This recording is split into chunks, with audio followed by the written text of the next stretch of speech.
the mac and cheese and brisket earlier. Man, I would put those two on a tortilla. That would be great. That sounds delicious, delicious. Well, thank you so much, everyone, for sending in those questions. Everyone from a 5-year-old that we got a question from to all the way to Roy Woods Jr. there, a comedian. So thank you so much. And if you're just joining us, welcome to the Space Coast of Florida, where we are counting down to liftoff of Artemis 2. You see a beautiful aerial shot there of our rocket on the pad. For the first time in more than 50 years, we are sending humans to fly around the moon and back, and we're taking you all of you with us on this next chapter of human spaceflight. I'm NASA's Megan Cruz, and this is NASA astronaut Nicole Ayers. Great to have you here, Nicole. Yes, this has been a beautiful day. Excited. We're continuing to march towards this launch. Yeah, and if all goes as planned, this crew could travel farther from Earth than any other humans before them and see parts of the moon no one has ever laid eyes on. How exciting. Yes. Exciting is an understatement, I think. That's true. We're going to see the far side of the moon for the first time by humans in a long time. It's important.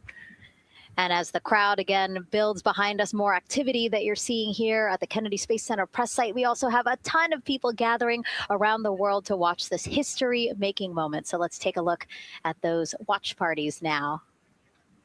Oh. That crowd has grown. We checked with them probably like 30 minutes ago, and it was half that. But again, as we get closer and closer to launch, we are seeing more and more people gather together, wanting to experience this together and not just in a vacuum at home, you know? Yes, this is so exciting. Look at all of those people. Man. And now here we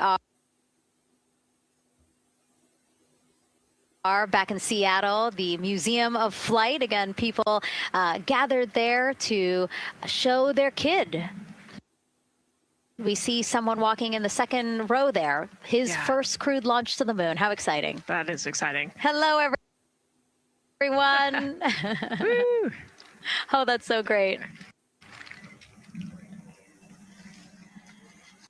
And now let's get you up to speed on what's happened so far. Again, we are now within an hour of the opening of our launch window. So what has been happening so far today? Well, a lot. After waking up and grabbing a bite to eat, our Artemis 2 crew suited up inside the historic crew quarters, a tradition that dates back decades. Teams helped them into their custom Orion crew survival suits, and just like other crews before them, they gathered around the table for a card game to pass the time, but to also burn off any lingering bad luck before they walked in the footsteps of every NASA astronaut launching from Kennedy Space Center since Apollo 7 in 1968. They walked outside the Neil Armstrong Operations and Checkout Building to greet a crowd of family, friends, supporters before getting into their Astrovan for their security-escorted ride out to historic Launch Complex 39B. They got a close-up look at the SLS rocket, then walked across the crew access arm and climbed one by one inside their Orion spacecraft. After that, teams conducted final checks with the crew before closing both hatches, the crew module hatch, as well as what you're seeing there, the launch abort system hatch. And now we are back live at the pad where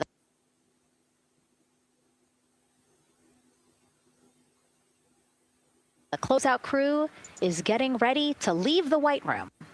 They are now tethered, Nicole, because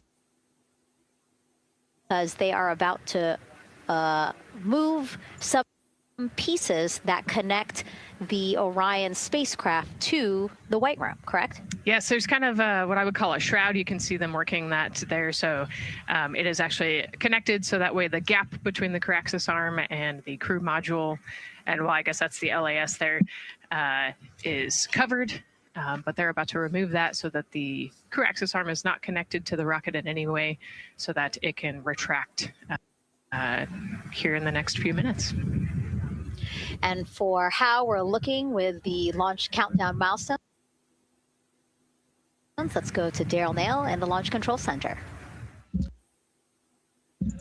All right, thank you very much, Megan. And as you can see there, the finishing touches, as you've been talking about, to the last, which brings me to that subject because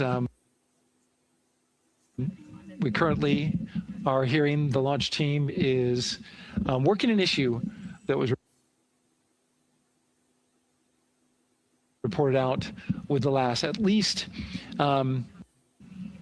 there's an issue apparently with a battery on the last. The engineer who is in charge of the launch abort system sits on console here, reported that a temperature for one of the two last batteries is out of range.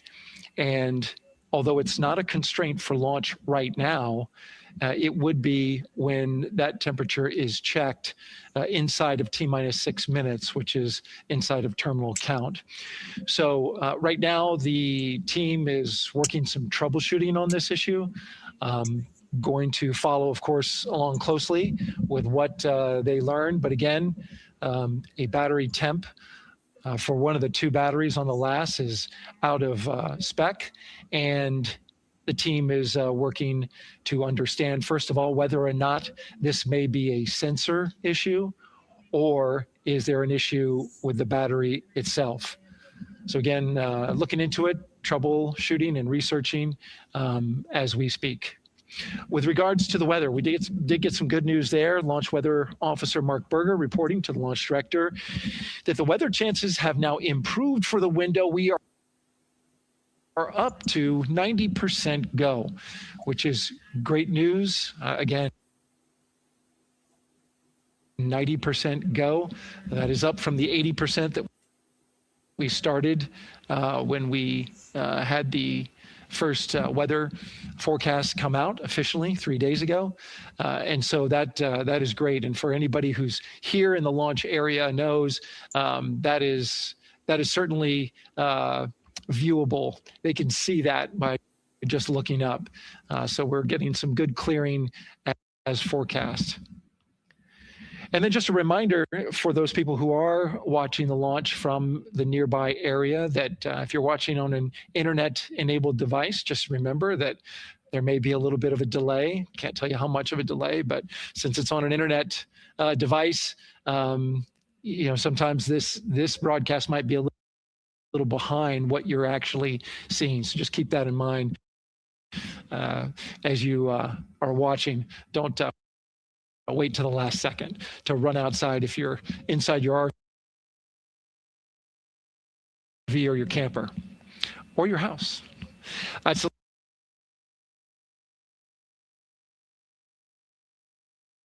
latest here from the firing room. Of course, we'll keep track of that last battery issue. Listen back now to Megan and Nicole at the host desk.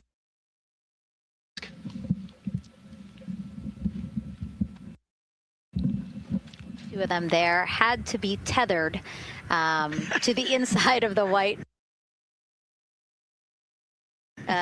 room, because obviously now we have detached the white room from the Orion spacecraft. Yes, that view is quite something. Yeah, spectacular. Yep.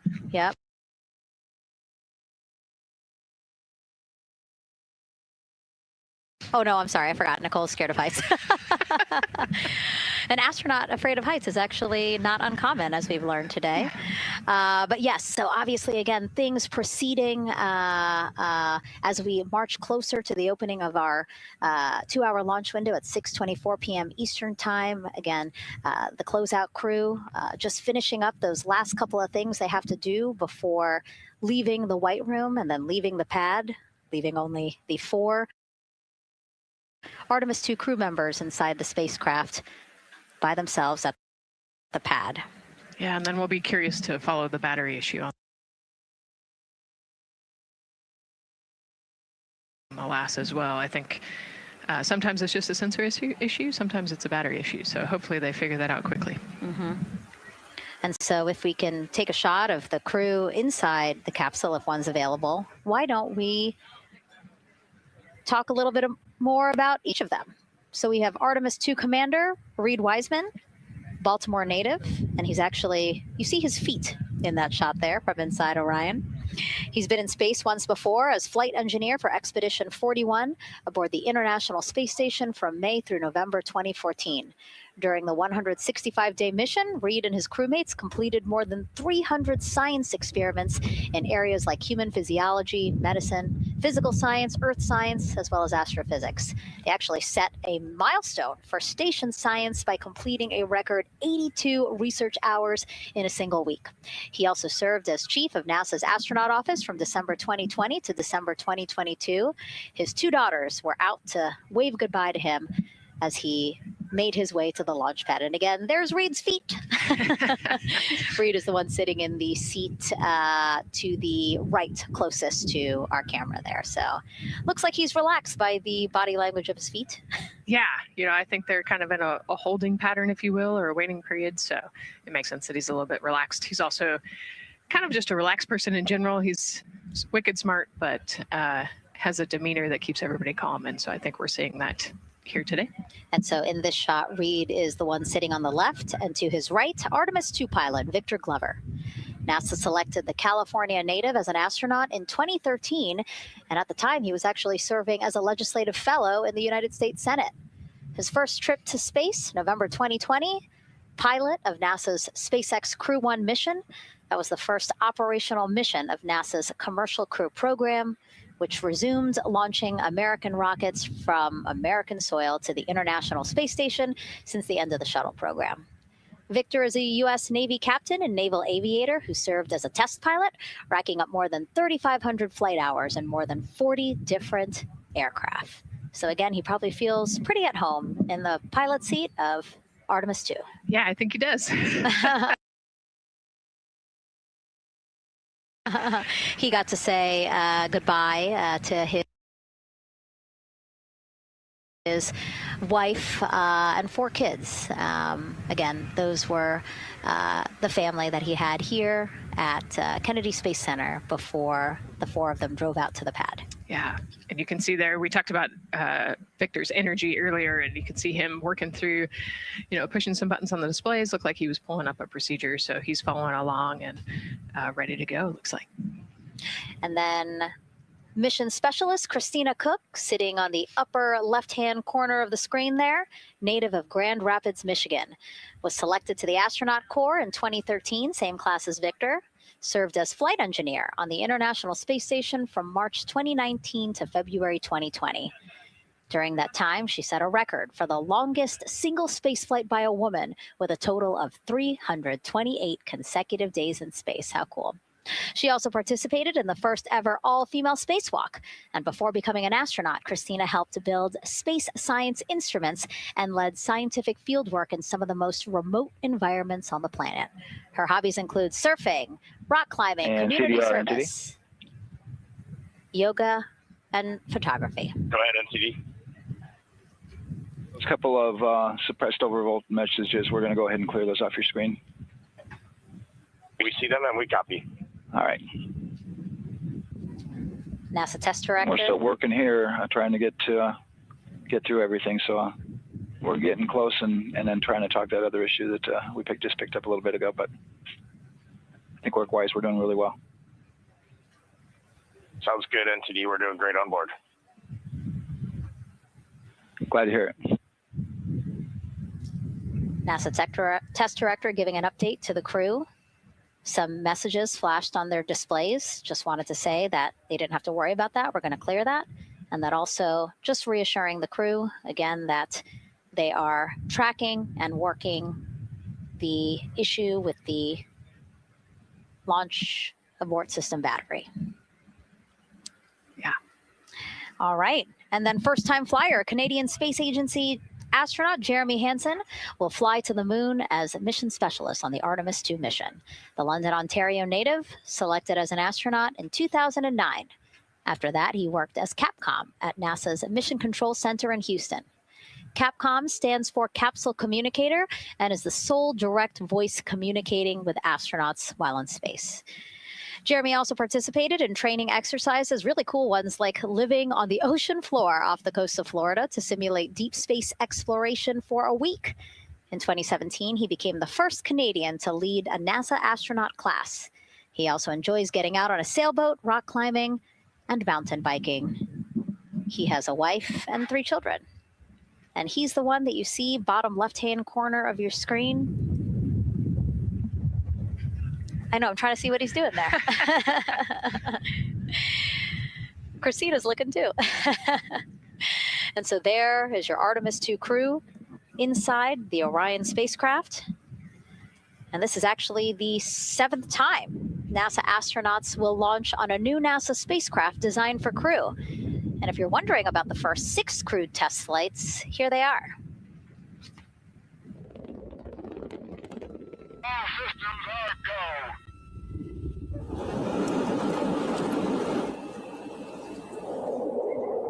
Gemini 3, Gus Grissom, John Young, March 23, 1965. Apollo 7, Wally Schirra, Don Isley, Walt Cunningham, October 11, 1968. Space Transportation System, or STS-1, John Young, Robert Crippen, April 12, 1981. Then NASA's SpaceX Demo 2, Doug Hurley, Bob Behnken, May 30th, 2020, followed by NASA's Boeing crew flight tests. Butch Wilmore, Sonny Williams, June 5th, 2024. And now, Artemis 2 with Reed, Victor, Christina, and Jeremy. It is really surprising, honestly, to hear that through all these decades, through all these launches we've had, this is only our 7th new vehicle that we're testing for crew. Yeah, you know, we have so many different missions that we think about and we talk about, but really 7 vehicles that we've tested and that we're flying. You know, I like to think of spaceflight really as a permanent test, right? We have, you know, hundreds of missions or so. You know, an airplane that gets tested and then flown has thousands of data points. And so really spaceflight is always going to be in the test field. And I think it's important to remember that, especially as we put humans on rockets that we never have before, or for the 7th time we start a new vehicle and a new mission. Just getting word now that White Room closeouts are complete. And so the closeout crew is preparing to leave the pad. It's exciting stuff. We are making good time, and the closeout crew is doing really well. 41 minutes, 43 seconds and counting until the opening of our window. And Artemis 2 is a 10-day mission that will send the 4-person crew on a journey around the moon and back to Earth. It will be a critical step towards future lunar and Mars missions.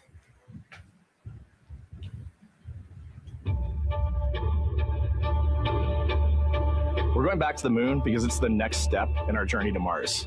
We need to go explore the moon. There's vast regions of unexplored areas with the coldest, darkest places in our solar system. This is a test mission, and when we get off the planet, we might come right back home. We might spend 3 or 4 days around Earth. We might go to the moon. That's where we want to go, but it is a test mission, and we are ready for every scenario as we ride this amazing space launch system in the Orion spacecraft. But another reason we're going back to the moon is to fulfill NASA's mission, which is to explore the unknown in air and space, to innovate for the benefit of humanity, and to inspire the world through discovery. And when we succeed and when we accomplish the things that we set out to accomplish, that inspiration not only can set up new things to happen, but it also is a reminder in tough times that we're capable of doing great things when we work together. The thing I love about the moon is that it's not just a beacon for exploration and this platform of possibilities for incredible missions like this, but it has benefits. That's actually why we're racing towards it. Those benefits are really wide in nature. You have everything from innovation, technology development, not only for future missions going deeper into the solar system, but technologies that come back to Earth. You have inspiration, a whole generation of people starting this pipeline of STEM workers and manufacturers and operators that are excited to see what you can do when you work hard and you come together as a team. When I think about the four of us flying around the far side of the moon, seeing that Earth rise, taking images and video and sending them back to you, the feeling that I have inside is hope. We know that Artemis 2 is not the solution for humanity on planet Earth, but it is a contribution in the positive column. We hope that just for a moment that people will pause and say, wow, it's extraordinary when you look back upon the Earth with over 8 billion people. And you see this concrete example of what humanity can do, this extraordinary thing when we set big goals. And CDR NTD. To achieve.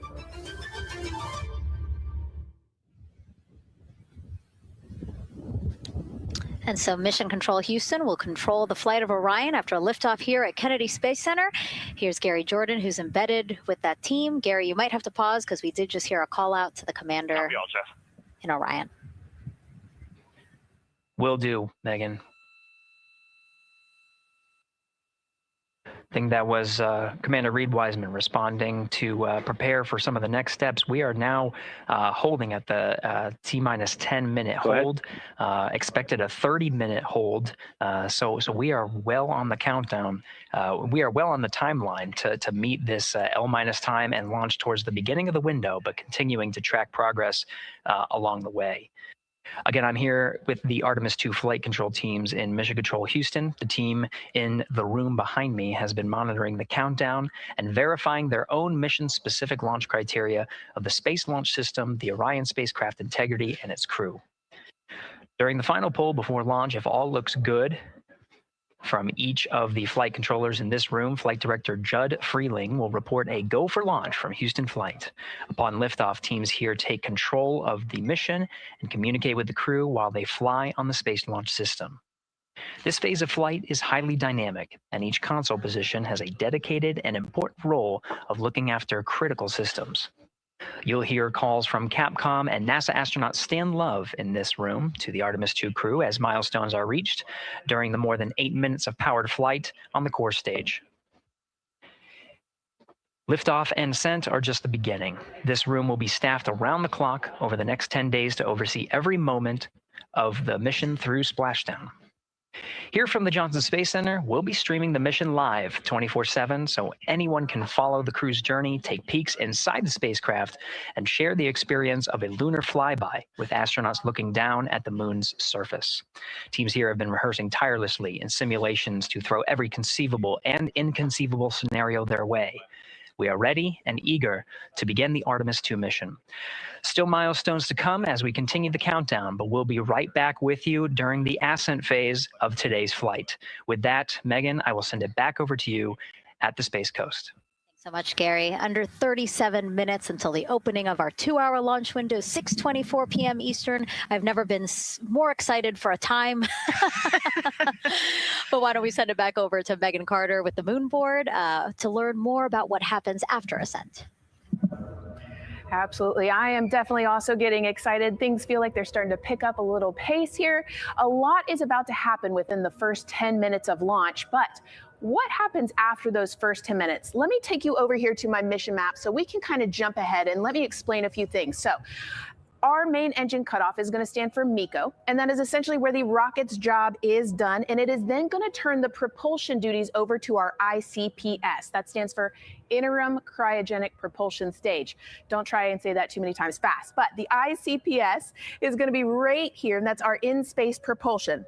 About 50 minutes into, after about 50 minutes into launch, it is going to conduct that first burn, and that's going to be the perigee raise maneuver.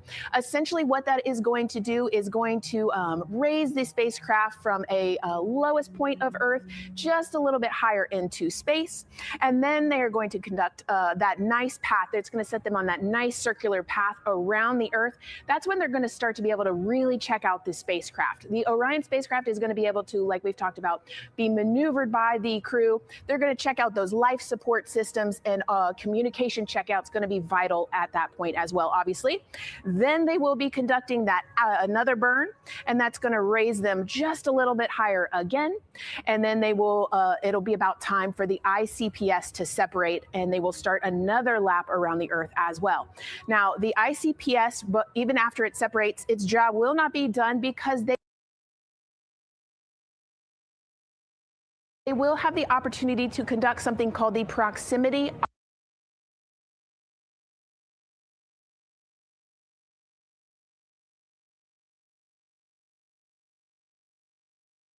operations demonstration. And this is going to be really important.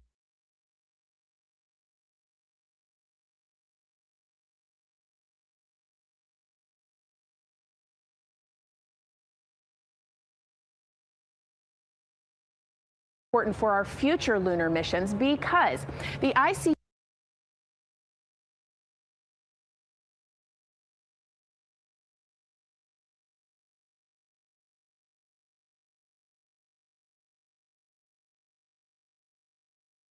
GPS actually has a target on it, and the crew is going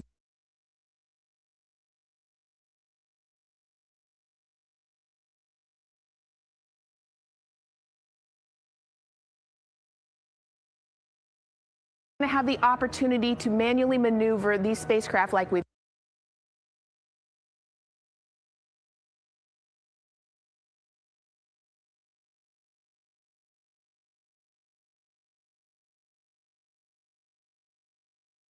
mentioned and practice those docking maneuvers. Now, obviously,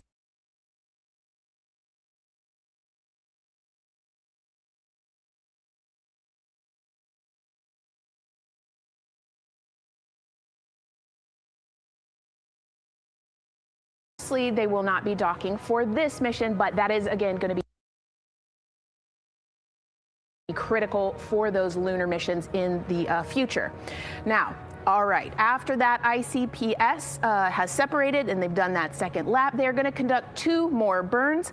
And what these burns are going to do is set them up to the high enough orbit and a fast enough speed in order to conduct the translunar injection. This is going to be that critical moment and that critical milestone where they are going to produce about 6,000 pounds of thrust. And this is that point that is going to take them out of low Earth orbit into deep space, and it's going to set them on that nice path towards that lunar flyby. And I know we have talked a little bit about why this could be a record-breaking flyby and journey to the moon. And with that, I'm going to turn it back over to Megan so she can tell us just why.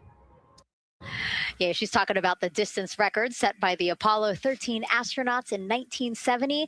They were 248,655 miles away from Earth, and this Artemis 2 crew might surpass that on flight day 6 when they fly around the moon by more than 4,000 miles. Yeah, it's a long ways. It's tough to fathom 250,000 miles from Earth, right? I mean, space, the space station is only 250 miles. And so we're going, I don't want to do the public math, but we're going much further than that. But, it's important, right? Because we want to get back to the moon. We want to see the surface. We want to see the far side of the moon. And the way we do that is by breaking distance records. Yeah, and the exact distance record depends on exactly when they launched, like the time, the day. So we'll learn more as we go into this 10-day mission with the Artemis 2 crew. But here we are, 32 minutes, 50 seconds and counting from the opening of our launch window. Feels really, really surreal here as more and more people come to gather on the press site lawn here at Kennedy Space Center. Why don't we take a look at this video that we have here? Some familiar faces who wanted to wish our Artemis 2 crew a safe journey. Reed, Victor, Christina, and Jeremy, you are the real deal. You're flying to the moon for all of us, and we are in awe. You're the true heroes. You are not just astronauts. You are pioneers, venturing deeper into the unknown. But you are not alone. We will be all cheering you on from planet Earth. Hey, I'm Victor Wembanyama, and I play basketball in the NBA. But I'm not only interested in shooting hoops. I'm also interested in shooting stars, dark matter, and all other types of astronomical phenomenon.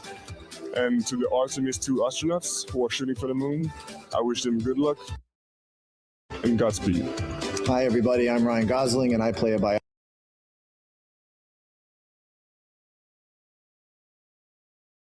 biologist who goes to space to save the planet in the film Project Hail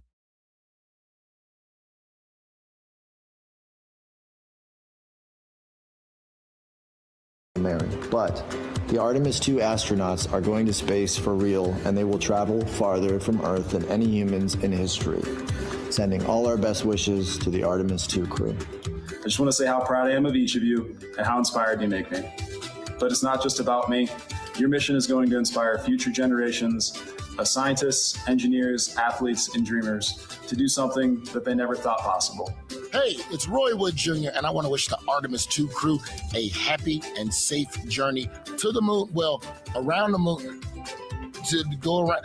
I know what you're doing. You got to look for a parking space. This is to go around the moon, make sure it's somewhere to park, and then you park journey. Good luck. It's actually a really good way to explain what how this mission builds. Again, we are hoping to land astronauts on the surface of the moon in maybe 2 years. So yes, we are looking around the moon on this lunar flyby mission to see where we might park. Thank you, Roy Wood Jr. Okay, and as we look at this live view of the rocket on the pad, there is a spectacular place here at Kennedy Space Center to watch launch from, and that's the Banana Creek viewing area. Why don't we go back there where the crowd is excited, and Leah has the best assignment ever, talking to people who are super excited about being here for Artemis 2. Oh my gosh, Megan, you talk about the excitement being palpable. I'm telling you, everybody here on pins and needles as we get just about half an hour away from launch. I've been walking around talking to people, and I'm just struck again and again by how many people are here from across the agency. I want to introduce you to just a small portion of the people across NASA who have been supporting this mission. Patty Ortiz, NASA Armstrong Flight Research Center, Orion Program. Orion. Kathy Graves, Glenn Research Center, Joseph. System Engagement. David Alexander, NASA Glenn Research Center, Office of STEM Engagement. Jennifer Becerra, Johnson Space Center, the Office of STEM Engagement. Here we go, right back here. Where are you from? I'm from NASA Glenn Research Center, Joseph Panakitis. Joseph, here we go. Wes Furman from APL. Maria Arredondo from Headquarters, Next Gen STEM. Mark Robinson, Stennis Space Center, Commercial Space. Amira Flores, Armstrong, Office of the STEM Engagement.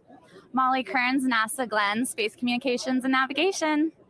Matthew Pierce, Goddard Institute for Space Studies in New York City. Here we go, and right over here. Lauren Ring, Ames Research Center, Data Integration.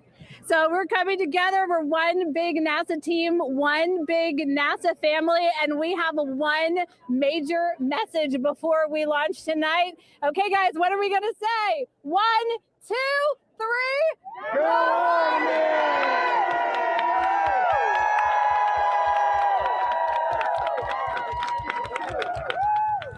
Oh my gosh. Oh my gosh. That made me so emotional. That was so inspiring to see. I mean, wow. Yeah, that was great. I mean, just to hear everybody say their position, what they're doing to support this mission is amazing. And I'm sure this was something that really rang true and resonated with NASA's Administrator Jared Isaacman, again, to see the workforce come together to do the work and then to be here for launch. So why don't we actually go over to him now with our Jasmine Hopkins at one of our other viewing locations. All right, Megan, thank you so much. The energy here on the balcony is honestly becoming electric as we get so close to launch. And now we are thrilled to welcome NASA Administrator Jared Isaacman. Jared, we're really entering a golden age of exploration. How will Artemis 2 set the pace for the coming years? Well, I mean, Artemis 2 is the opening act, right? This is the test mission. This is getting very comfortable with the SLS rocket, the Orion spacecraft. No humans have ever flown on this before, right? And we're going to put it through its paces. We'll go into Earth orbit for a little bit, make sure Orion's doing okay. And then we are sending them, right? We're going to send them farther into space than any humans might have gone before, 250,000 miles away. And it's going to set up for the subsequent missions. That's why we're going into the golden age of science and discovery right now, because you're going to see a moon rocket launch in 2027 when we do our testing with the lander. We're going to go for the landing on Artemis 4 in 2028. And in parallel, we're going to build the moon base, right? And that is going to be filled with science discovery and tech demonstrations that's going to support the enduring presence we're trying to create on the surface. Absolutely. So honestly, history-making years ahead of us, you know, with Artemis 3 and 4. But first is Artemis 2. What will be our single greatest takeaway from this mission? Well, I'll tell you, I mean, after ignition, to me, the moment that I'm going to be most excited for is splashdown. There's no question about that. Good shoots coming down off the West Coast. But look, I think the takeaway from this is gaining extreme comfort in the Orion spacecraft, right? I mean, this is very different than what we've done for more than a half century, right? I mean, the velocities that spacecraft is going to re-enter at, it's going to be new territory for us. We want to get our arms around that completely. So I would say the performance of SLS plus Orion is everything on this one. We want to make sure we do it in as a safe way as we possibly can, understanding what we are undertaking right here, bring our crew back, learn as much we can from the vehicle, set up for Artemis 3 in 2027. Right. And Administrator, we've actually had a pretty young audience today here, some kids running around the balcony. How do you hope Artemis 2 inspires that next generation? You know, I talk about this all the time. Like, one of our overarching KPIs that we should always be tracking is the number of people living and working in space. Well, you know what's another strong number 2 on that one? It's the number of kids that are dressing up as astronauts for Halloween, so that they grow up, that they're inspired to want to join in this grand endeavor, whether they come work with us here at NASA or they join in industry, but they're helping humankind venture out farther, pursue all the secrets of the universe. Yeah, I think we'll see a lot of kids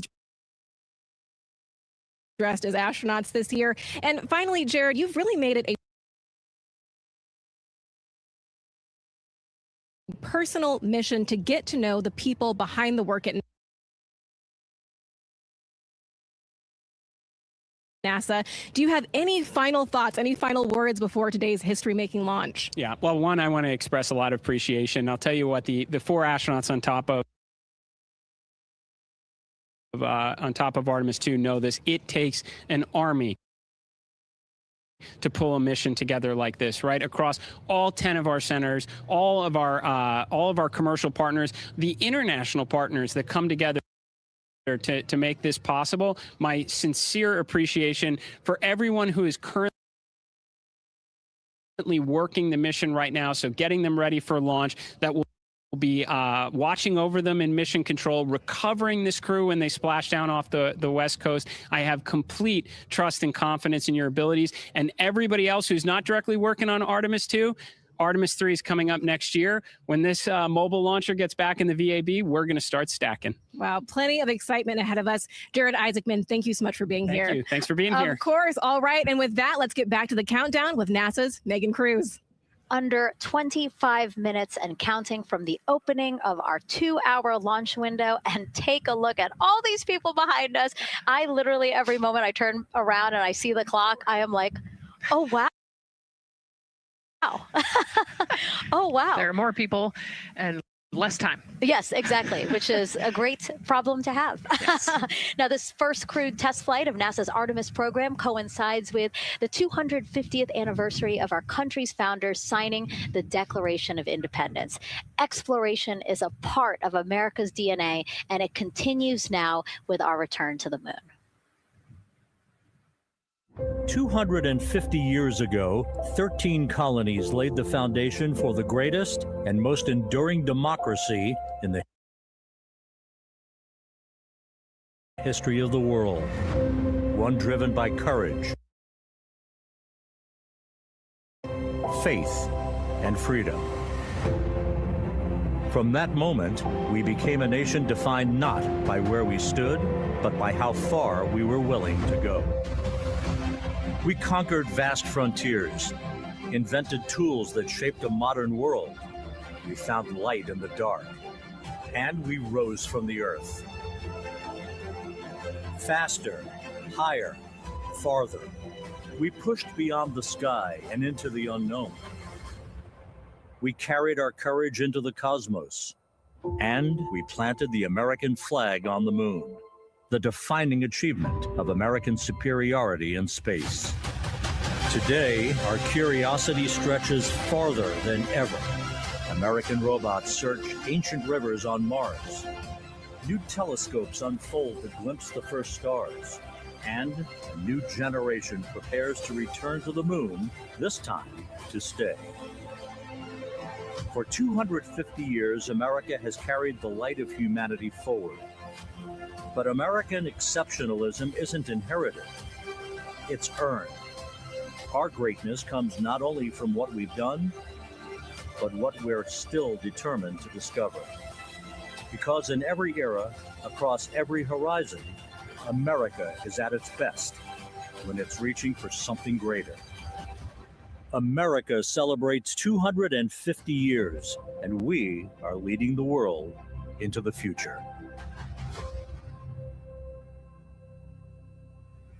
22 minutes, 15 seconds and counting from Artemis 2, NASA's boldest test flight in a generation. The crew has said this often, that they hope it inspires children around the world. And recently, a group of kids here at Kennedy Space Center got a surprise of a lifetime while watching that rocket roll to the launch pad. So tell me what color it is. Oh.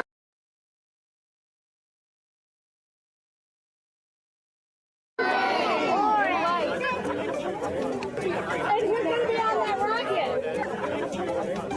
We're going to be on that rocket.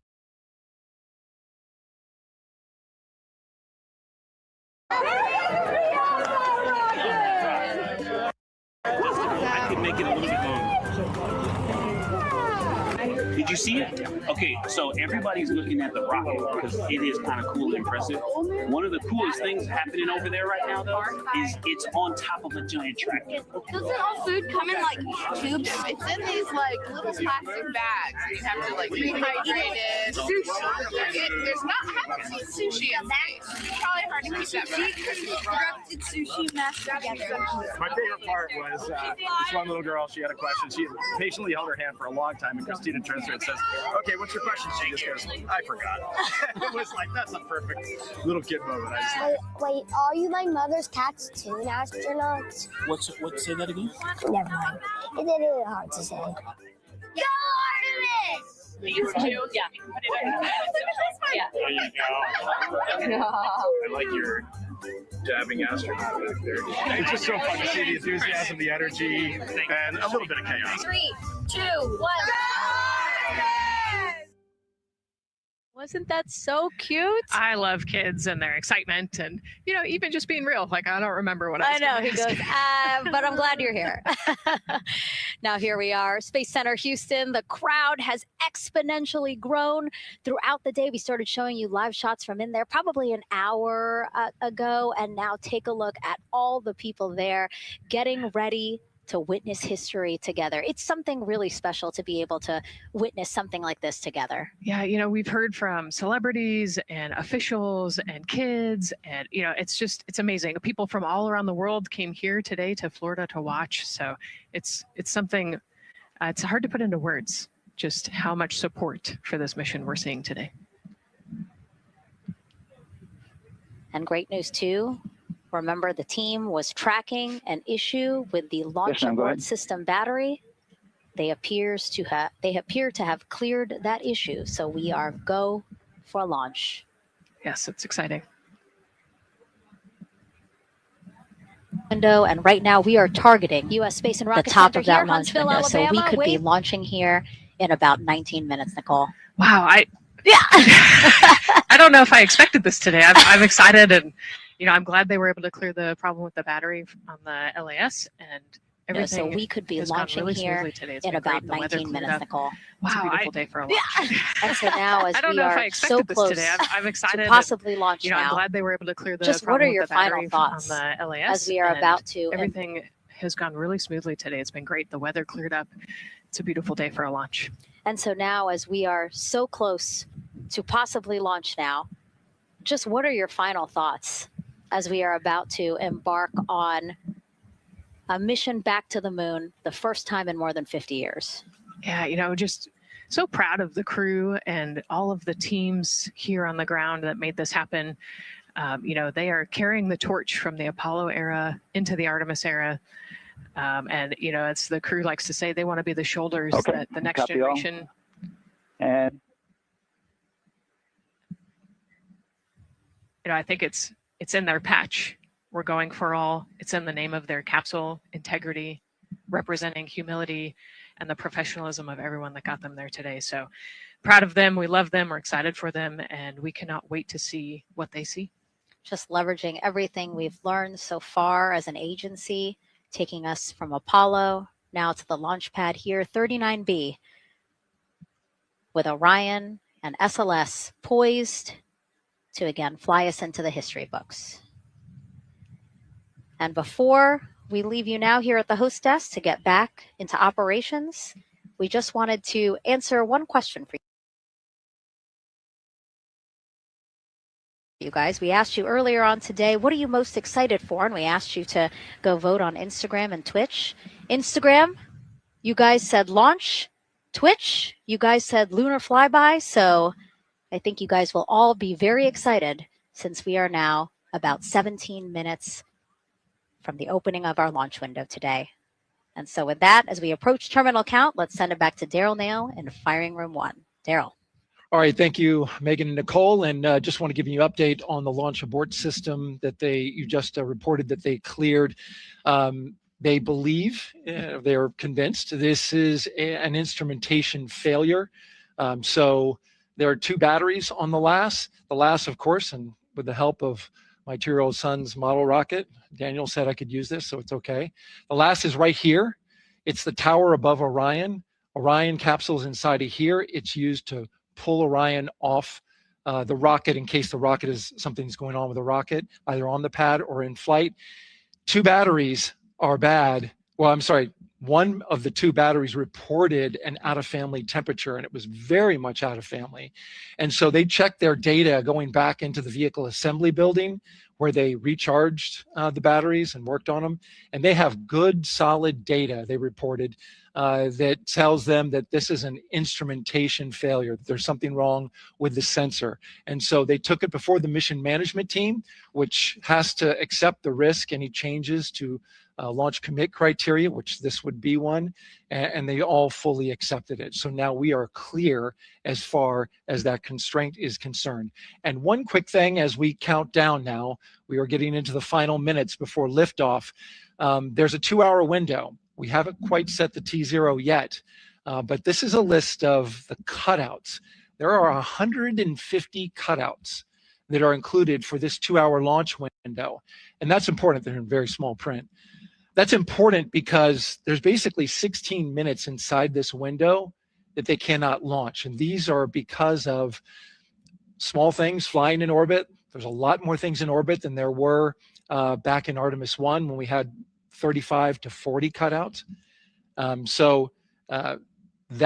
For that reason, because of these 156 cutouts, they're going to be managing the launch window as we go forward. So they may have to wait out one of these cutouts. They range in time between 2 seconds to 23 seconds, but you'll hear the NASA test director talk through that. We're getting ready to merge that loop from NASA test director Jeff Spaulding.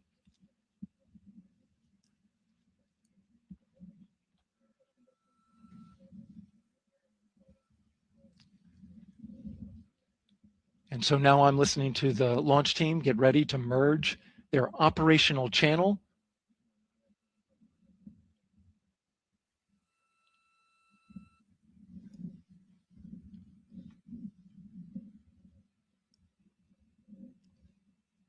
We're now entering one of the most consequential phases of launch day, and that's terminal count, the final 10 minutes. And OTC, NTD, N212 for comm check. Good, comm. Help me. I hear the same. STC? GTC? GTC is on 212. All right, copy that.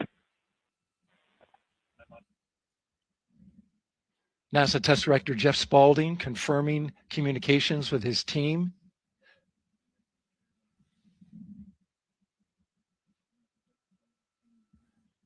There will be 2 polls that we'll hear. One from Spaulding, the NASA Test Director, confirming the ground systems and the launch team are ready to proceed. At this point, we have a clear board, no constraints, but we need confirmation from each individual on the NASA Test Director team. So we'll hear him poll his team. The other poll that we're waiting for is the poll from Launch Director Charlie Blackwell Thompson who will take that final status from NASA management before giving the go to come out of a hold. And you're seeing the clock count down at L minus 12 minutes. CCL, OTC, Orion, RS1. CCL. Yes, sir. Reconfigure ARS primary loop ISO valves. Copy, that's in work. And CDR, OTC, Orion, RS1. Go. ARS loop ISO valves are being closed at this time. Integrity copies. NGDLP. Go. Yes, I had a discussion with sea ice and with MER manager regarding the observation the sea ice had a few minutes ago. They were able to confirm with BCI photos that the condition that they observed has been there since 2025. MER manager has had a chance to review the findings, and they do not have any constraints from either a sea ice or MER manager perspective. Okay. Copy all. And Launch Director, NTD, you copy? Yes, sir. I copy. That's good news. OTC, CL212. OTC. ARS primary loop isolation valve configuration is complete. Copy.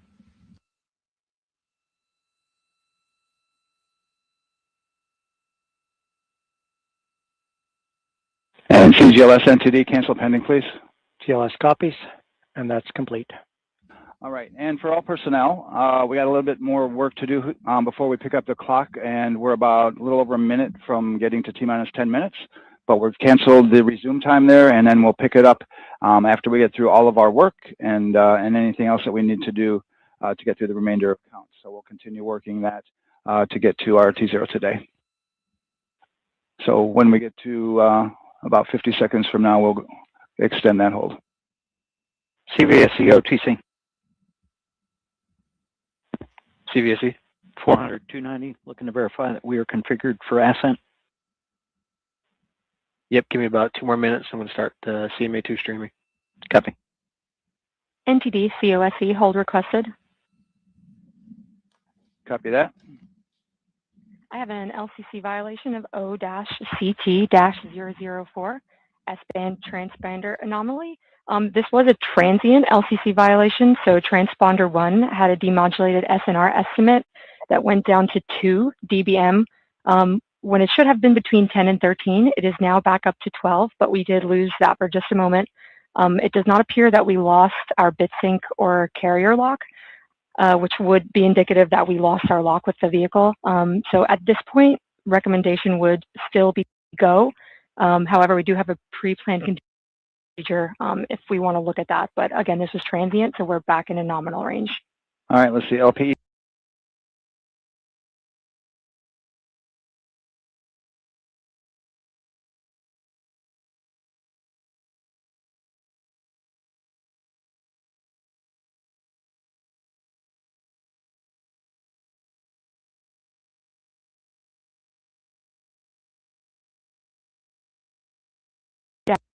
-004.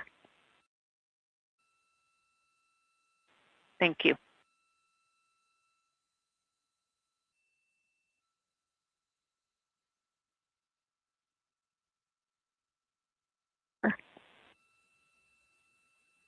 Thank you.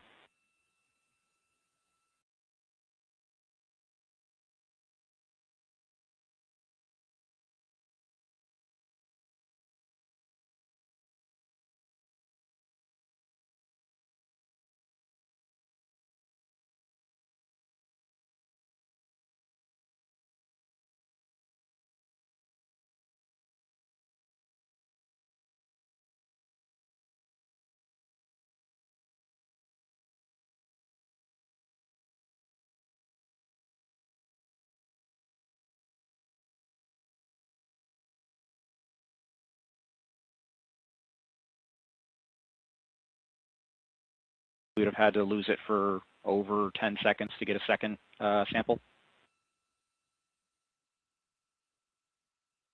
Yes, sir, that's correct. It is 1/10 hertz. Yeah, so from our perspective, the allowance is effectively up to 30 seconds, up to 3 samples based on the 1/10 hertz. This is not an LCC violation, I believe. Yes, sir. I would agree with that at this point. Copy that. We're checking with KUS on 232. I don't think they have 212 access. We're trying to verify. But it sounds like they have a loss of lock as well. About 2 seconds. Okay. And I guess for both KUS and COSE, do we have lock now? That's affirmed. We do have lock for COSE.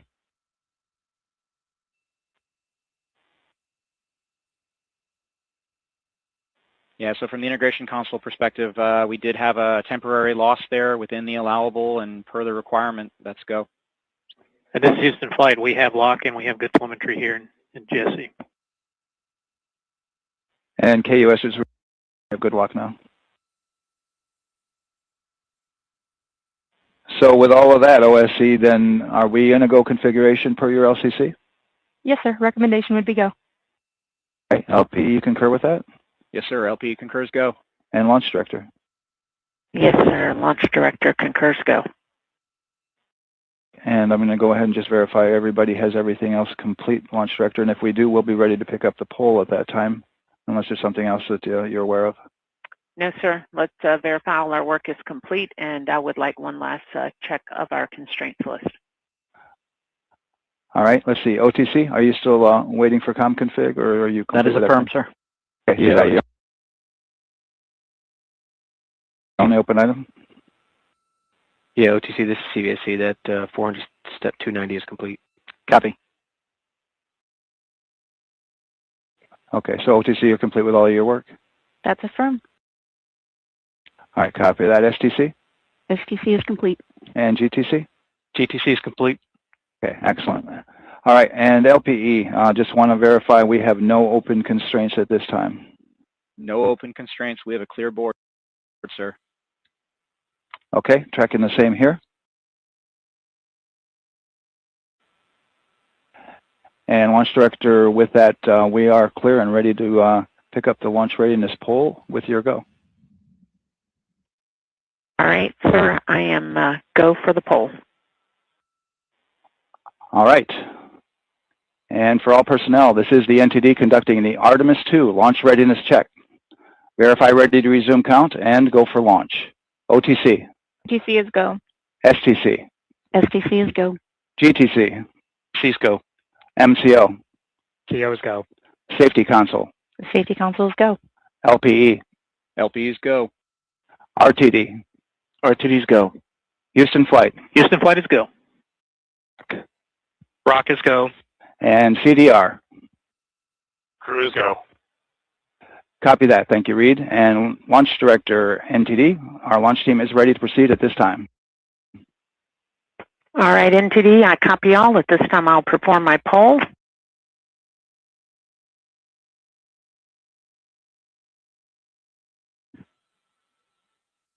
Attention on the net. This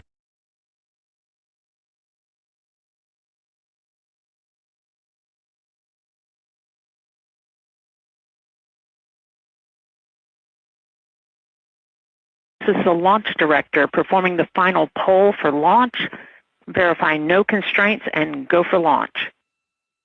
EGS Program Chief Engineer. Artemis Chief Engineers are go. Copy, thank you.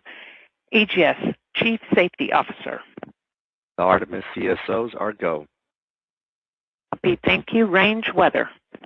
Launch weather is go. Thank you, LWO. And Artemis MMT Chair. MMT's go. Thank you, John. And Integrity Launch Director.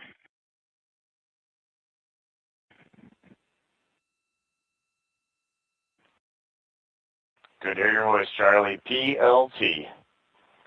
Thank you, Charlie. This is Victor. We are going for our families. MS1. This is Christina. We are going for our teammates. MS2. This is Jeremy. We are going for all humanity. All right, Charlie, your Artemis 2 crew is go for launch. Full send. I copy that. Reed, Victor, Christina, and Jeremy. On this historic mission, you take with you the heart of this Artemis team, the daring spirit of the American people and our partners across the globe, and the hopes and dreams of a new generation. Good luck. Godspeed, Artemis 2. Let's go.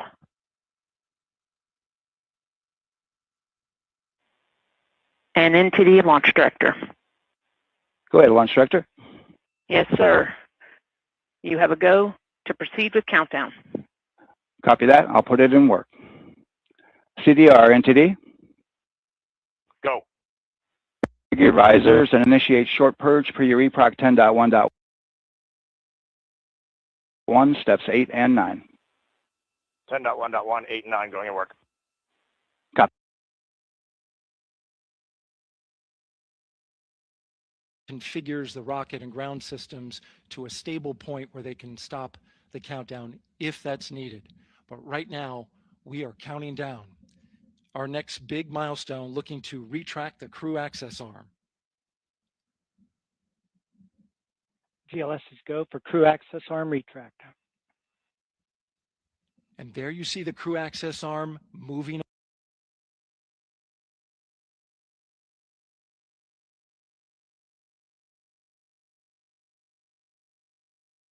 away.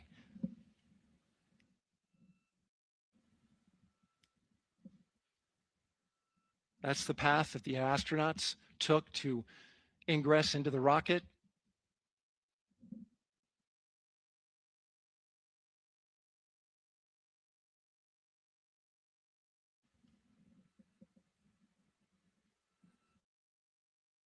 Until this point, that was their way off the pad if they needed to evacuate. But now with that arm retracting, the backup transitions to a launch abort system. And they'll begin arming that shortly.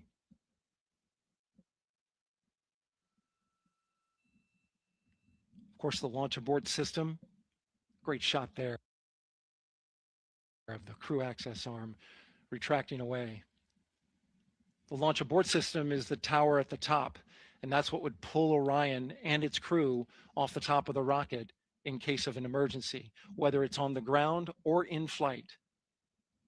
This is critical safety hardware that protects the lives of the astronauts.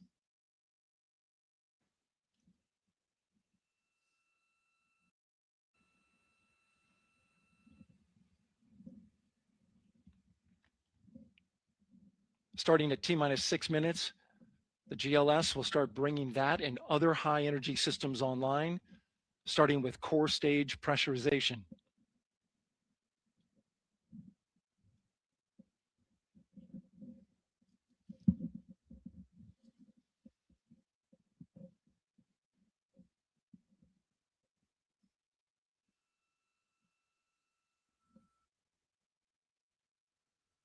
Weather is 90% go, the range is go, all systems are go.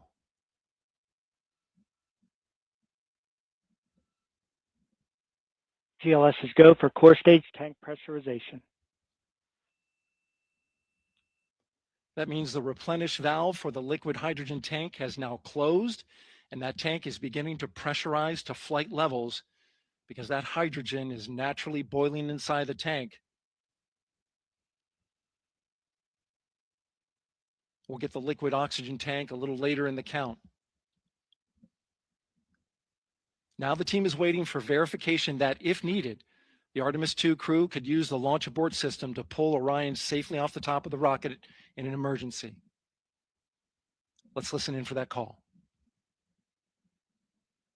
GLS verifies last capability available. And CDR, do you copy? CDR copies, last available. That's great news, and you heard the NTD verify that with the commander of the mission. GLS is go for FTS arm. Now work is being done to arm the flight termination system. This is so the range safety can send a flight termination command if the rocket flies too far off track. There's a brief built-in delay, so the launch abort system has time to pull the astronauts to safety go for first. LH2 high flow bleed check. All right, the high flow bleed check. That's so the cryo team gets verification that the RS-25 engines, all 4 of them, are in the proper temperature range for launch.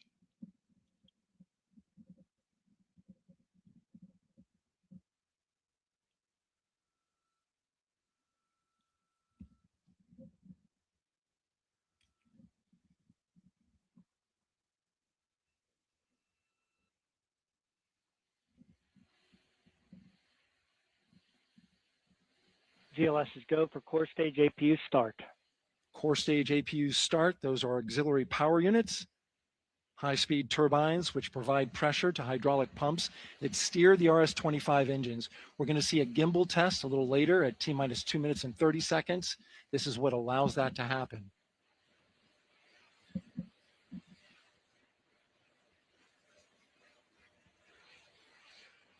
Coming up in about 20 seconds, we're listening for go for purge sequence 4. That's a helium purge of the 4 core stage engines downstream of the propellant valve. This gets all the air and moisture out of there.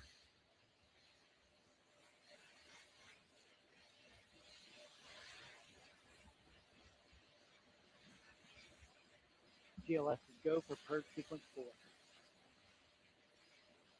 Moving through the milestones. All is looking good.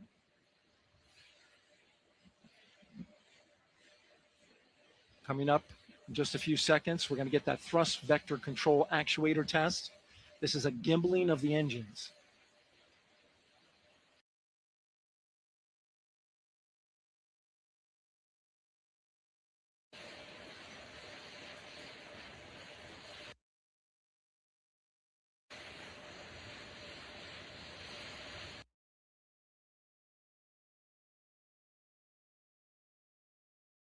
There are the 4 RS-25s, 3 of them.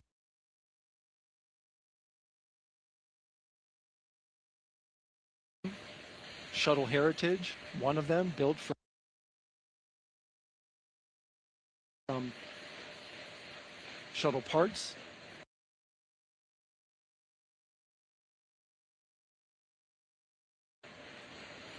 And there you see them moving.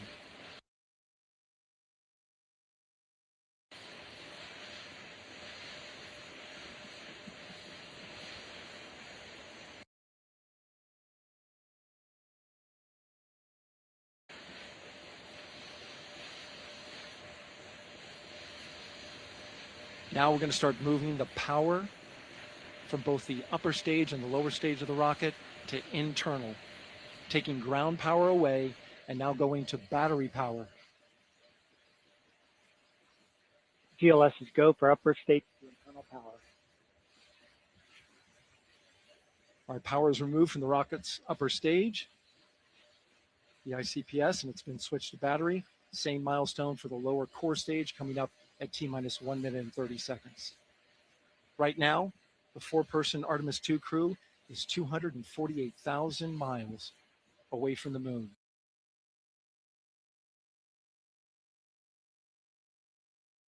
And if all goes well, they will fly by it in 6 days.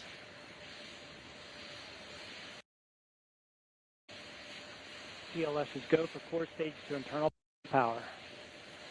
All right, there's the rocket's core stage, which houses 3 flight computers, is now on its own power. There's no more hold time because there's no more margin on these batteries. So we would have to recycle back to T-minus 10 to recharge if we had a hold.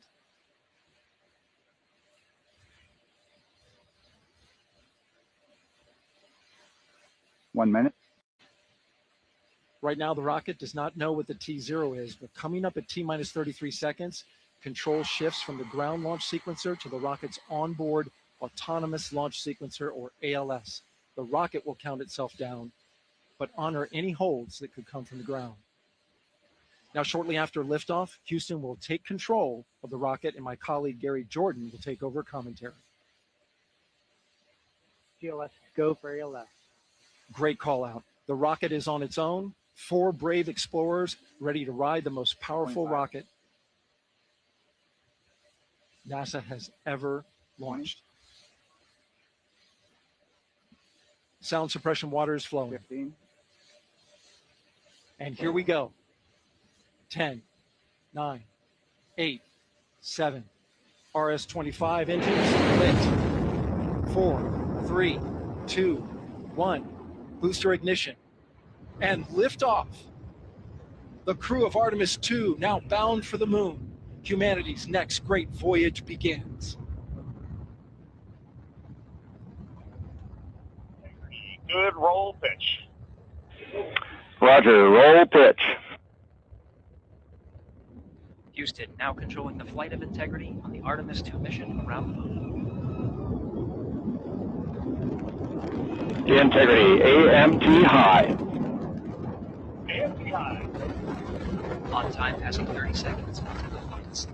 Integrity passes the ultimate MECO. Target milestone. Mission Control Houston seeing good performance on the 4 main engines. Space Launch System core stage. Integrity, 3 miles in altitude. Traveling more than 1,200 miles per hour.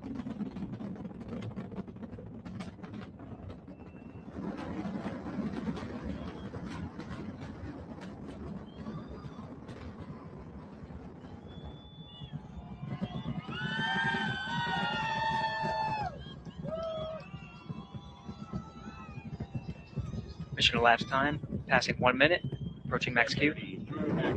On, Ponce de Leon. Stan, we have you loud and clear on Ponce de Leon. Have you the same? Communication signal transfer confirmed as Integrity and its crew go supersonic. Approaching 90 seconds into the Artemis 2 mission. Integrity is 14 miles in altitude, 8 miles downrange, traveling more than 2,600 miles per hour.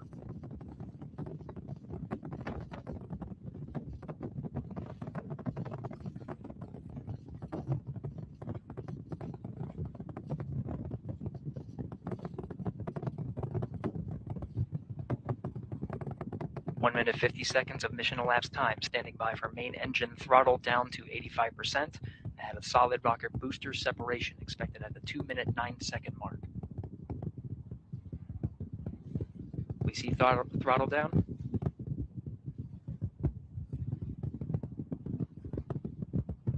Confirmed separation. Main engine's throttling up, guidance converged.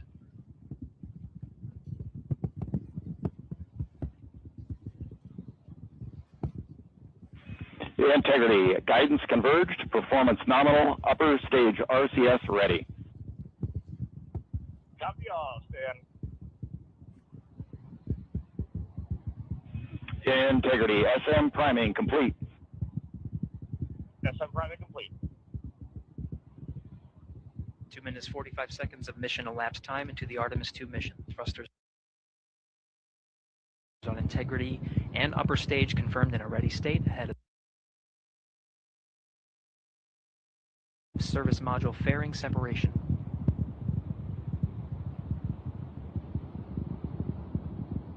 Three minutes into the flight, Integrity 49 miles in altitude, 78 miles downrange, now passing 5,000 miles per hour.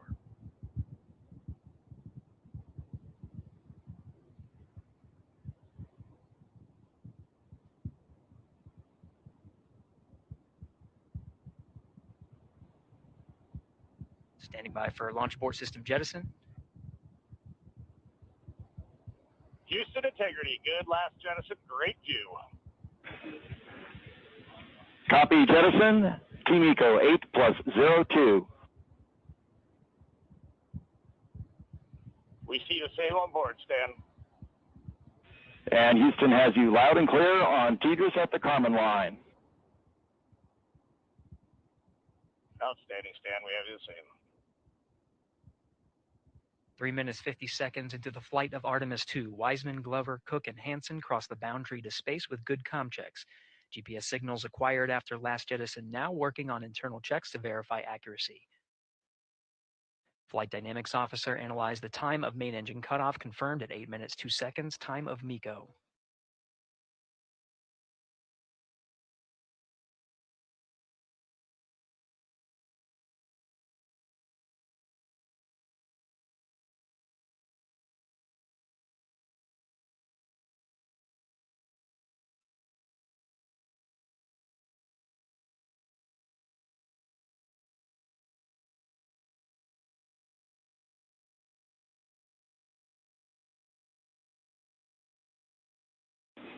Integrity, GPS processing. Outstanding, Stan. We see the same, and we have a beautiful moonrise. We're headed right at it.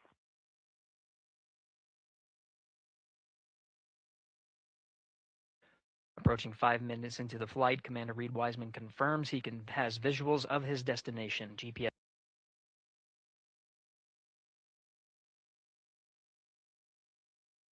guidance, navigation, and control software finishes internal checks and sends to navigation channels. Integrity, 3 engine press.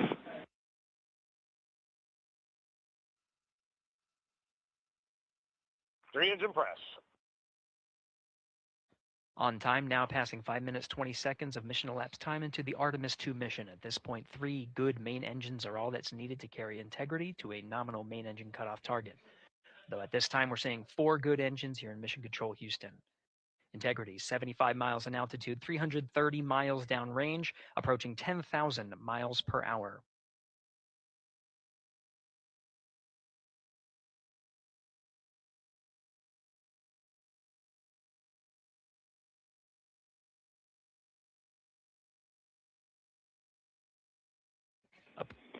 Integrity, looking good at 6 minutes.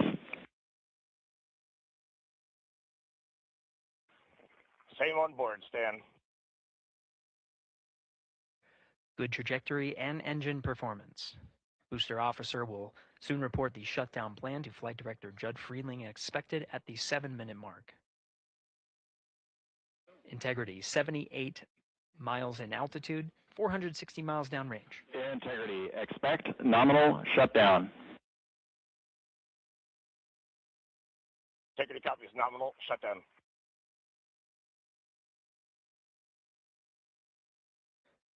Six minutes, 40 seconds of mission elapsed time. Shutdown plan is as expected. Again, the time of MECO was confirmed at 8 minutes, 2 seconds into the flight.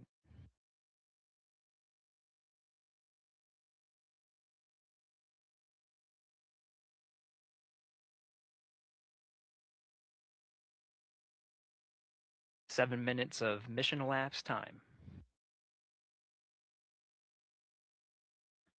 Throttling down as we approach the abort once around option. Milestone at the 7-minute, 30-second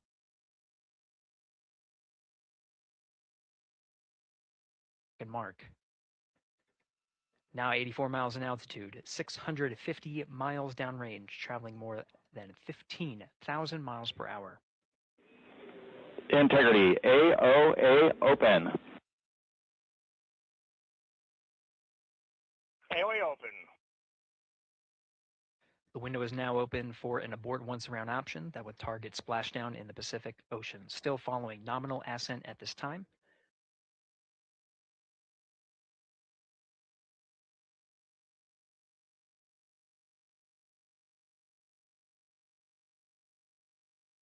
About 10 seconds remaining until the main engine cutoff of the Space Launch System core stage. Standing by for confirmation of MECO and core stage separation.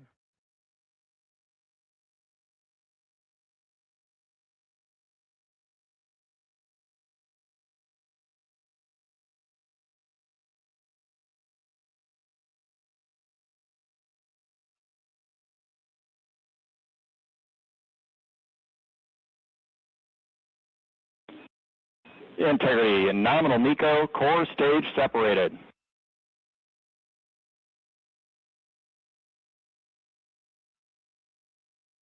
We see the same on board, Stan.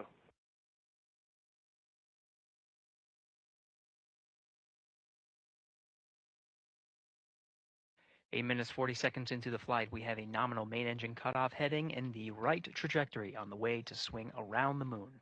Core stage has separated, done its job. The Space Launch System upper stage, the Inner Rim Cryogenic Propulsion Stage, or ICPS, still attached to the Orion spacecraft.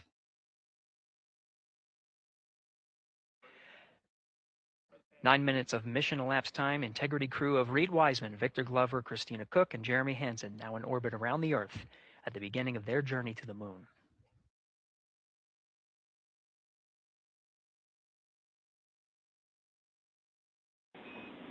Integrity Houston, looking ahead to PRM numbers so far per the pad.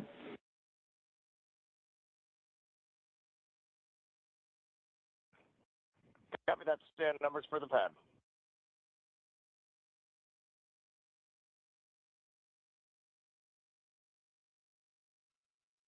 Capcom Stan Loves now reminding the crew that the perigee raise maneuver time of ignition is as expected prior to booster ignition.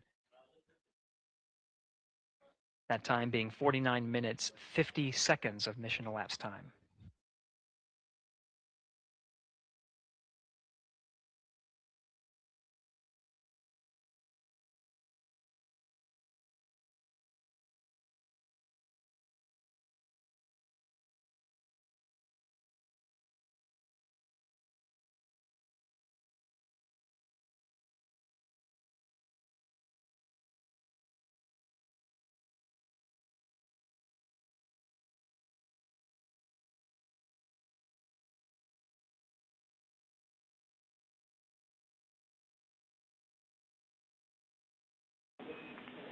Integrity, good. NEDs deploy.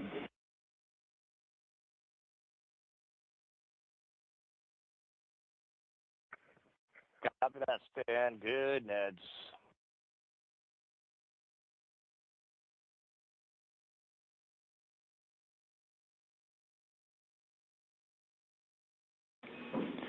And Integrity Houston for PWD setup, just a reminder, halfway open on the secondary.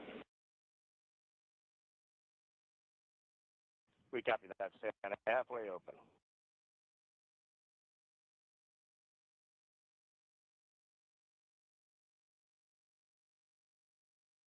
Passing 11 minutes of mission elapsed time. Here, overhearing the conversation between Capcom Stan Love and Commander Reed Wiseman, already passing some milestones. We have a good nozzle extension deployment system.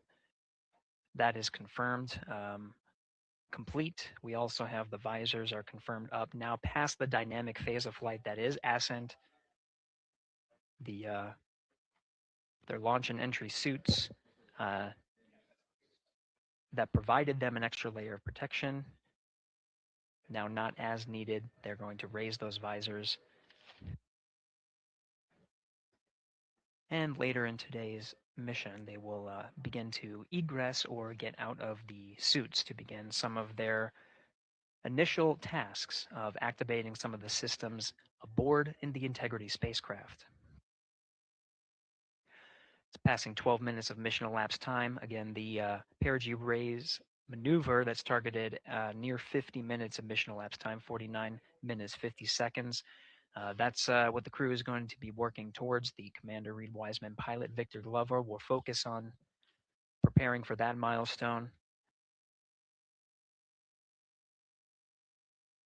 In the meantime, mission specialist Christina Cook and Jeremy Hansen will start some of the activation of environmental control life support systems. You may hear confirmation of their activation over the Orion to Earth communication network.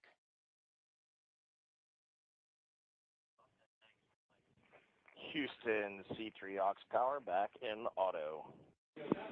Copy C3 aux, and we're 2 minutes to maneuver.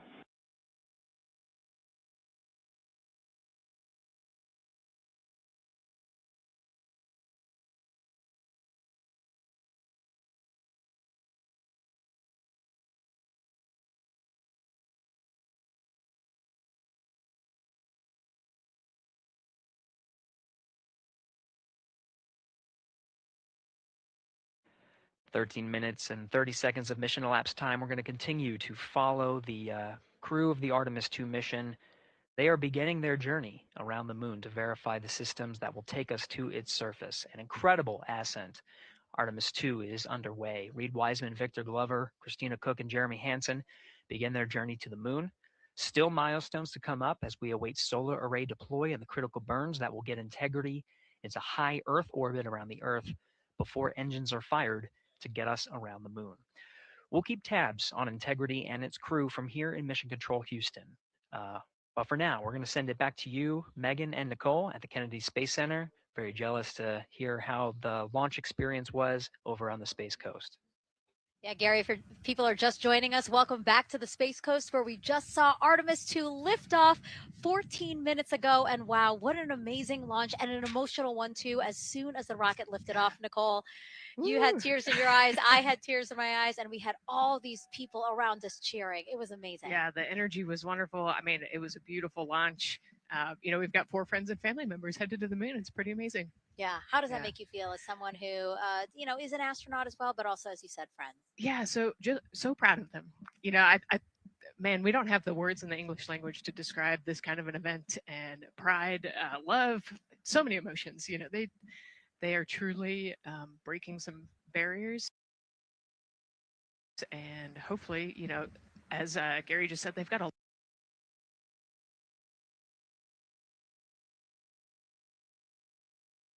long day ahead of them. So wishing them well on everything, but so far, what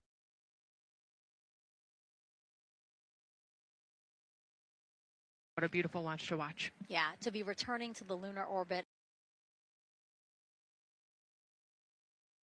in more than 50 years.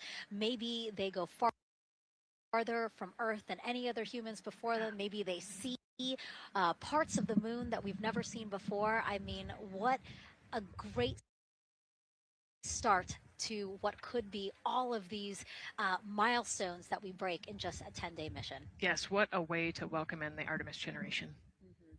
Yeah, how do you feel? I mean, we saw some beautiful shots we were covering of course, the rocket, of course, the Earth falling away as we continued up into our ascents, but also some of those crowd shots where we saw young and old, just emotional, overcome by this history-making moment. Man, we are going back to the moon for all, and we saw that today. We saw that in all the crowds. And yeah, you guys just saw that view, the sunrise or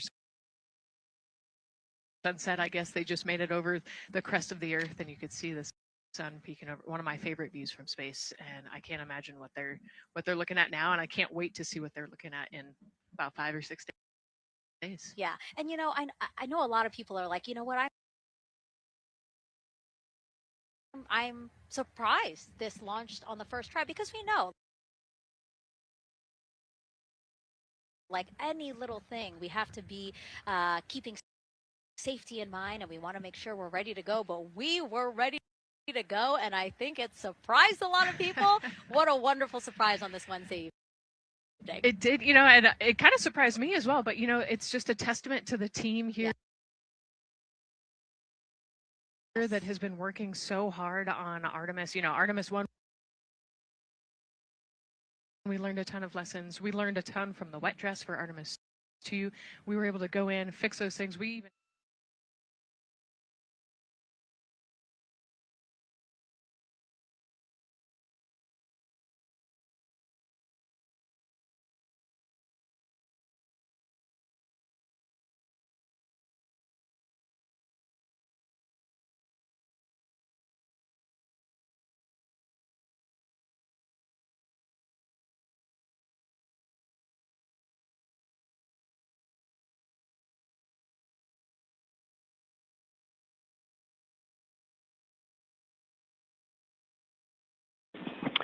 And Integrity Houston, cross-tie is on board per the ETSI-DEM.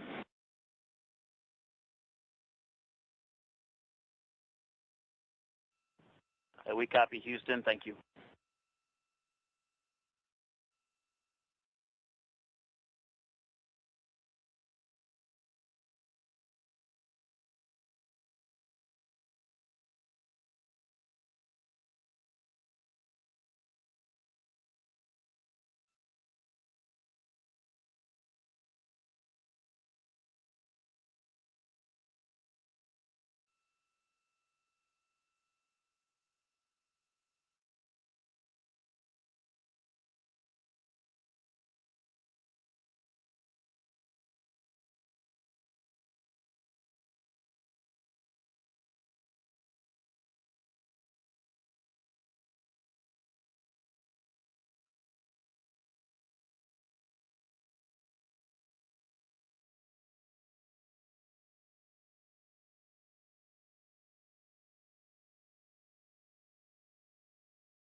Wow. Well, wasn't that just,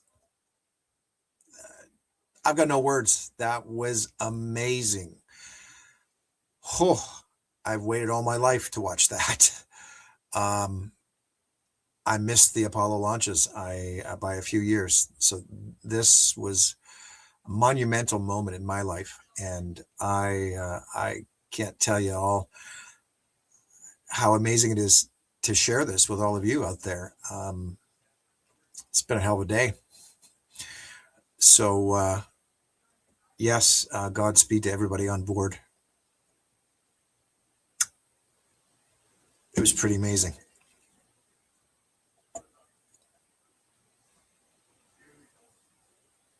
The Kickstarter, of course, funded in 3 hours. Well, I don't know where to start.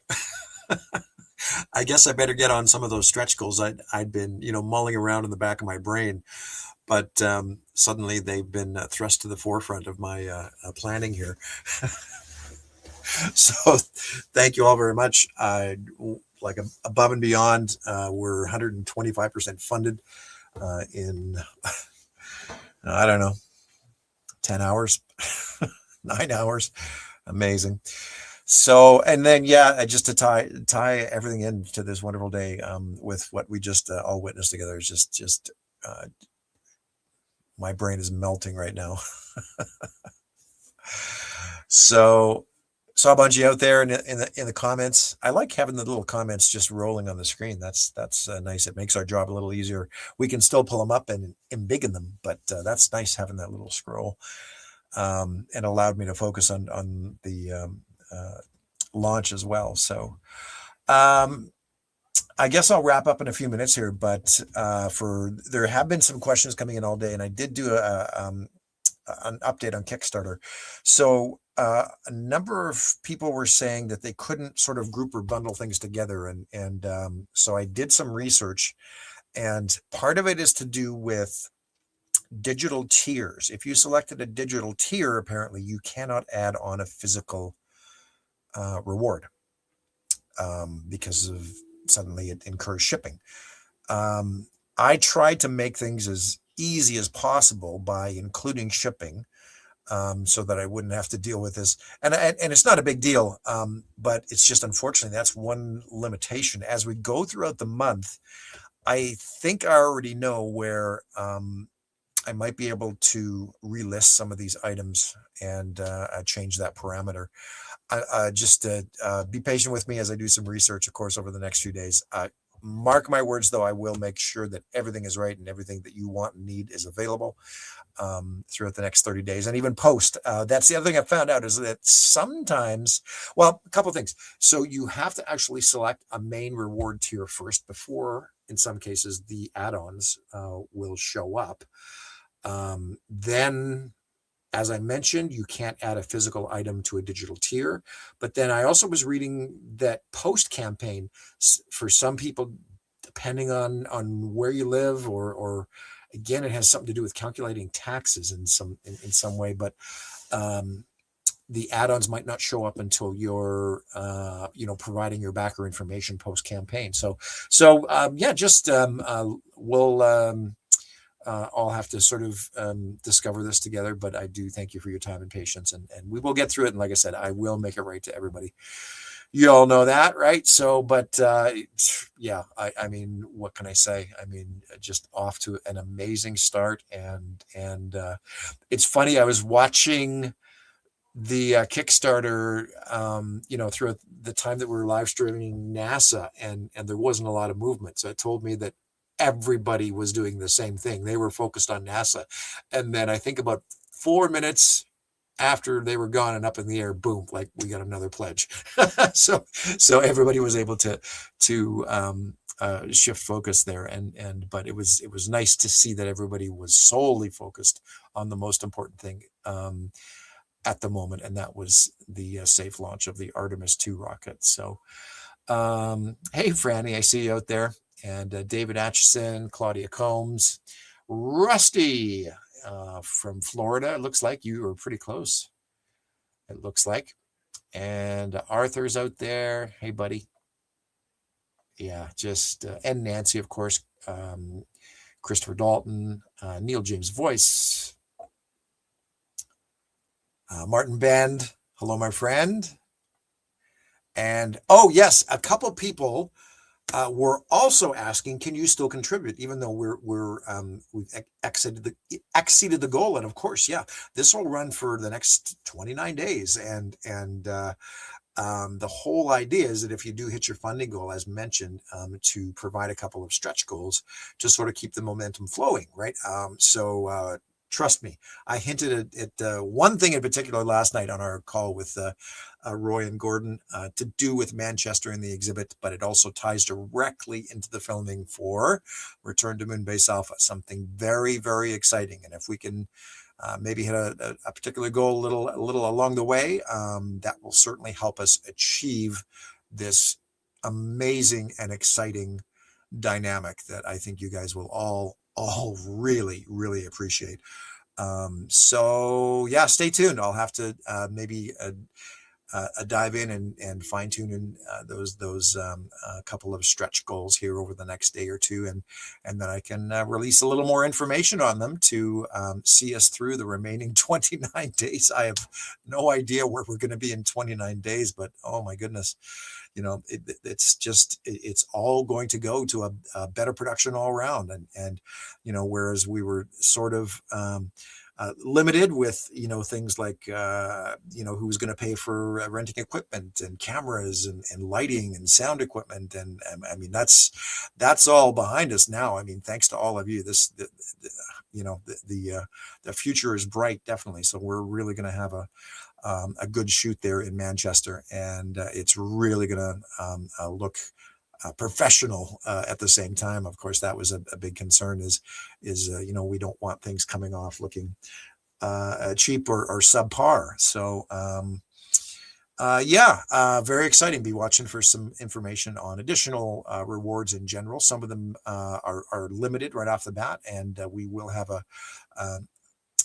we'll be sort of refreshing the rewards as we go along, and then as well there'll be a couple of stretch goals to see if we can all hit together and make this a really, really special project. So, all right. Well, listen, I guess we're on our way. I also posted, I had to find a picture of the old book that I had as a boy here in Canada called You Will Go to the Moon. And it was author Robert Sawyer that jogged my memory on this a couple of years ago. And it was really the glue that tied everything together. We had NASA going on, we had Space 1999 going on. There was so much focus on the moon and space exploration when I was a 5 and 6 year old, and it's just amazing I mentioned to have come full circle, and here we are all these years later. It's just, my mind is reeling with excitement and anticipation, and I'm just so thrilled that we're all along on the same journey. And this is going to be a really, really amazing month and a few months heading into Manchester. And of course, putting together Return to Moonbase Alpha for everybody. So okay. So that's about it. I think I'm going to go have some supper, but thank you all very much again. And reach out at any time with any questions. And I will get back to you in a timely fashion to do with Kickstarter. You guys all have a good night then. And again, Godspeed and the very best of wishes and travels to everybody on board that Artemis rocket. So, all right. Have a good evening, everyone. See you soon. Thanks again for all your support.